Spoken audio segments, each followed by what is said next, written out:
Blair and Parks once again, and the right boot of Dan Parks out to the open. That's his preferred side.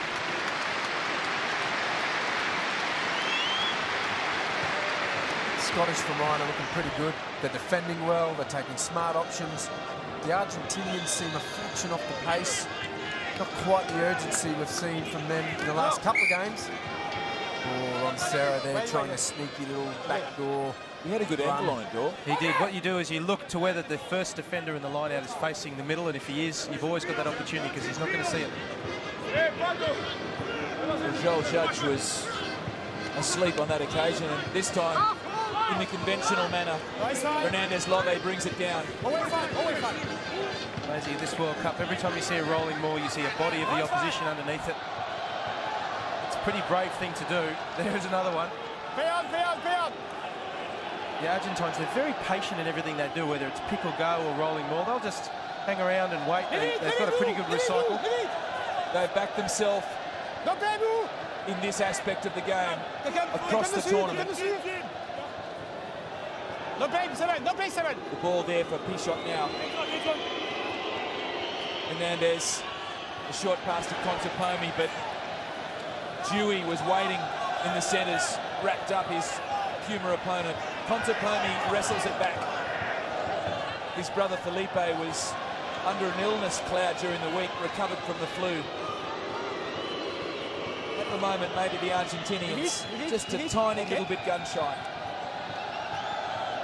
That's what I mean by that patience. They'll wait until they've got the setup they want. They're happy to pick and go 1 or 2 yards.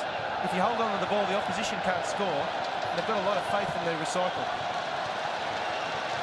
So Pichot, Hernandez comes left. Hernandez Love made the pass to Agula. So they're going backwards, the Pumas. Scotland are doing what Argentina have done to every side they've played so far. They're making pests of themselves and trying to rattle the Argentinians and doing a pretty good job of it. Well, it has frustrated the Pumas. This time Hernandez looked for some brilliance. Knocked back from Patterson.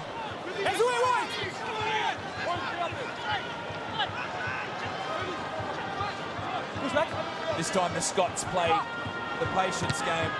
Parks hoists it high. You can see the fiery blonde hair of Lamont chasing through, but Augustine Pichot, like a good captain, leads by example. Back inside, Contepomi towards the traffic. He was met by Jason White.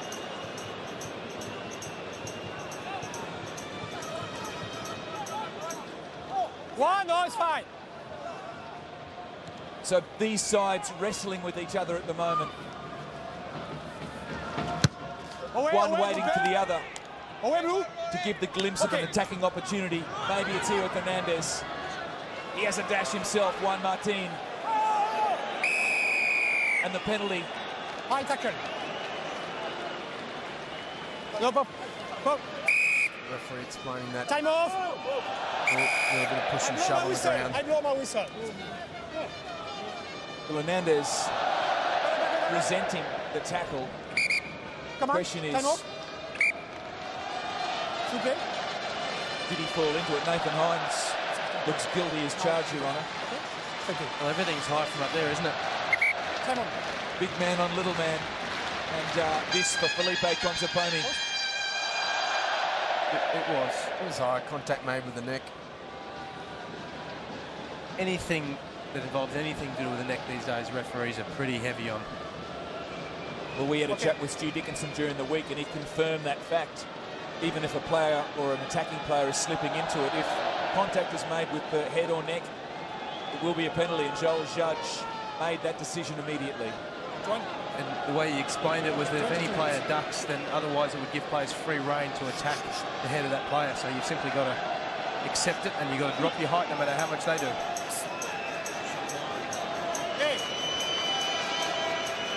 So can Felipe Contepomi make amends for his last miss? He lines it up. Bisects the sticks. It's 3-all.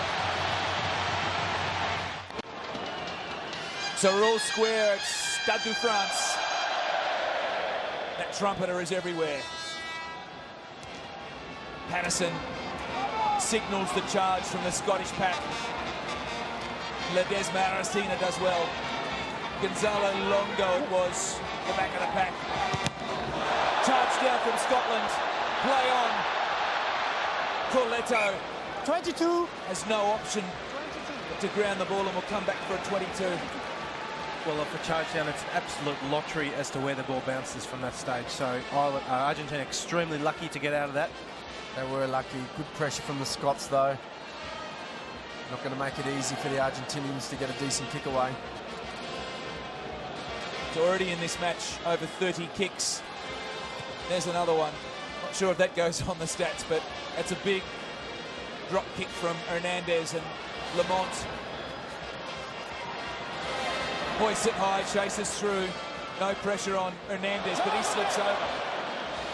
The grubber along the ground. Great skills, Parks.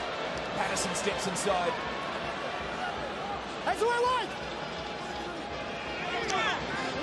So Blair looks for Lamont once again.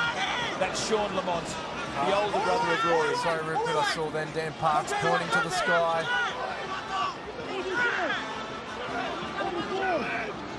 So Parks has signalled his intention, and Ben Shun had it 100% spot on.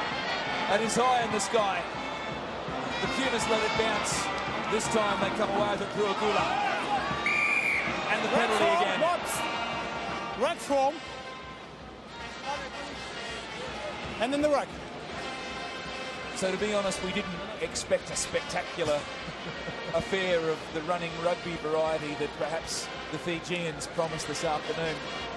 It has been a kickathon in the true sense of the word. I think the statistic might be telling in this game, and we'll never know what it is, but it'd be high bomb recovery. How many of the ones you catch and how many of the oppositions you get back. It's going to be interesting to see who strays from their game plan first, because it really comes down, as I said, to a battle of wills. So the game of chess continues, and the Argentinians playing for territory. That is the reason behind the kicking game, and they have it right here, right now. An attacking line-out. Ledesma Argentina, one of the few balding forwards for the Pumas, finds Fernandez Love. Away free. It's good Away 5. bustling stuff from Scotland. Should count them all. So once again, it's a game of inches for Argentina, and they look to use their patience and their bulk and their strength. He shot the little traffic cop at the back.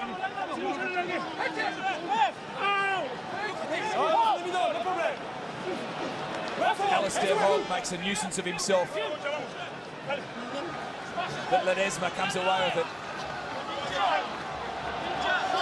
Scott's doing a good job of setting themselves nice and low for the pick and go. Going to reduce the options of the Argentines. So the Pumas transfer the point of attack for the rolling maul, and this time Hernandez sets himself for the drop goal option. That's off the side of the right boot. Good pressure from the Scots. They read it. And they play on through Lamont. Fell on his head last week, but he's bounced back to join his brother. It's the field of battle. Squeeze ball. Squeeze ball. Please. Well, this is again technically this is called bridging. Having said that, if you're in the Scottish forwards who've just worked so incredibly hard to deny the Argentines everything, you'd go over and slap them on the face. Don't do that. Don't run it back in that sort of opportunity. Oh, true. Yeah, sorry, Ben. You're dead right. His option was totally wrong. I was more commenting, I guess, on the decision of the referee. I mean, you would see that 10 times at least in a game.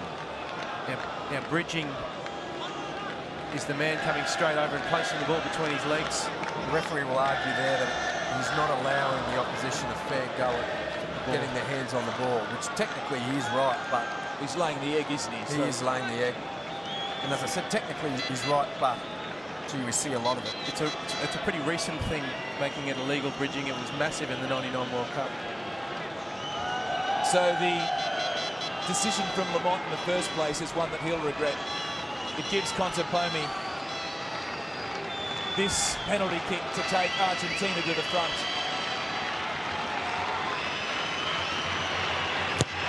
"28 minutes gone, and that is the case. The Pumas up by 3. So Felipe Contepomi spent a lot of the week in bed with the flu. He's recovered and he is responsible for the 6 Puma points. Gonzalo Longoilia. And he shot. Hernandez, that trusty right boot which doesn't find touch on this occasion. High in the sky from Parks. Lamont gives chase, but Hernandez been pretty safe. Number 2, offside position. Ford. It was a good tackle from Ford, but he was offside. The Pumas play on. And here they go. Hernandez Love. The good work continued there from the front row of Argentina. Ledesma Aracena. He shot.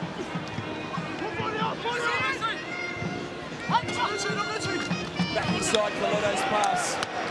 It's good defence from Scotland. The pass from Patricio Albacetti, ultimately forward to Coletto. You hit the nail on the head, Rupert. Great defence from Scotland. They're being aggressive, getting in the face of the Argentinians. Hernandez. One more. In general, not a happy chap. Numbers. So the stats on tackles. That free kick was for the Argentines having one more player in their defensive line out than the Scottish did. Scots have made almost more than 4 times the tackles that Argentina have, on the stat board anyway. They've defended stoutly. Now they have a chance to attack. Blair. Big Jim Hamilton crashes back towards the pack, and this time Parks. Right boot again. Nagula sends the kick back this time. Intercepted from Dan Parks. Good hands. Lamont keeps it in the field of play. Or did he? He was certainly outside his 22, and Stu Dickinson runs it all the way back. What a bizarre option, because he was inside his 22 to start with. If he wanted to kick it out, just stay there. Having a bad day, Lamont. Well, he copped a bad head knock last week, and surely still not feeling the effects, but Frank Haddon would be asking the question in the grandstand. He wouldn't be hanging around his forwards if I were him later on. Twice the hesitation from Lamont. Twice a decision to lament. His forwards once again have to do the defending.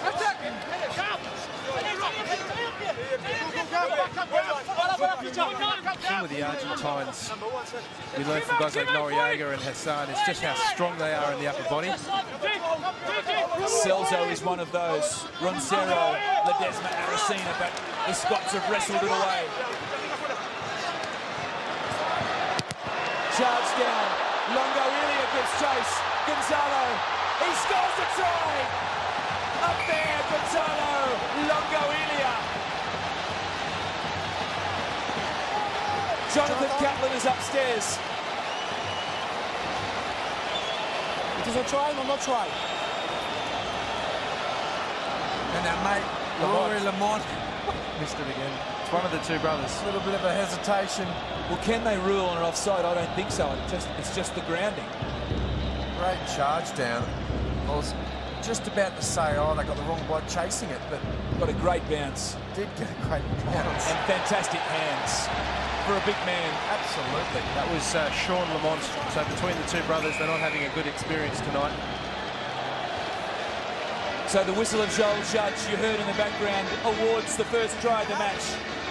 Gonzalo Longoilia, his 5th try in his 50th test.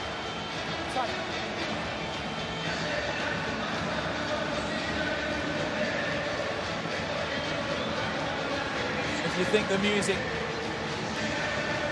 is loud here at Stade de France, imagine back in Buenos Aires as a nation stops to contemplate the possibility of a Rugby World Cup semi-final. They made the quarters in '99. They were dispatched by the French. Contepomi adds the extras.